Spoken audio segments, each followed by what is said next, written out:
Maître Jésus, vous évoquez l'amour comme une voie de réconciliation, mais ne croyez-vous pas que l'homme, dans son état naturel, est bon? C'est la société qui le corrompt. L'homme n'est libre, mais partout il est dans les chaînes. N'est-ce pas l'influence corruptrice des institutions et des inégalités qui engendre ces vices? Jean-Jacques, l'homme n'est libre, c'est vrai, mais cette liberté ne réside pas simplement dans l'absence de contraintes sociales. La véritable liberté est intérieure.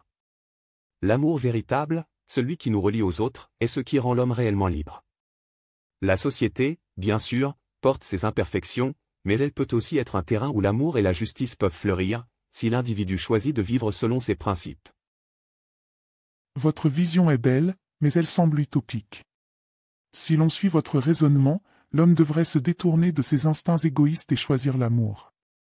Mais dans un monde où la compétition et l'intérêt personnel dominent, comment l'amour peut-il réellement s'imposer?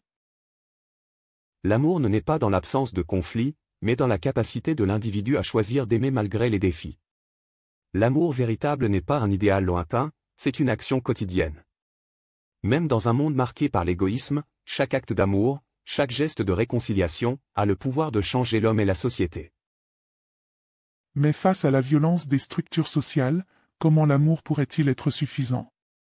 L'histoire montre que l'homme est souvent contraint par des forces extérieures, des inégalités qui le poussent à se défendre par la force. L'amour seul pourrait-il réellement transformer ces systèmes? L'amour ne cherche pas à lutter contre la violence par la violence, mais à guérir par la paix.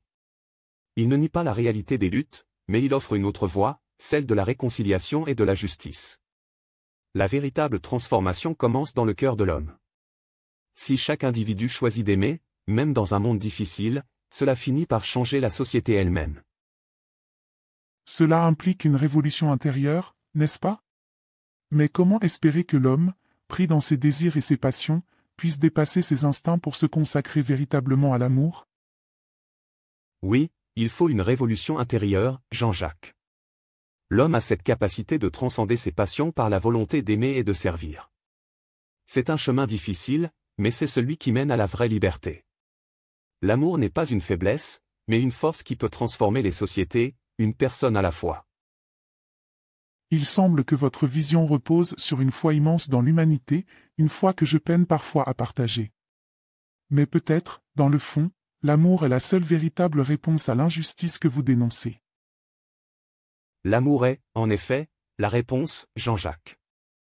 Il n'est pas une solution facile, mais une voie qui guide l'homme vers sa véritable liberté. Il commence dans le cœur, mais il change tout autour de lui.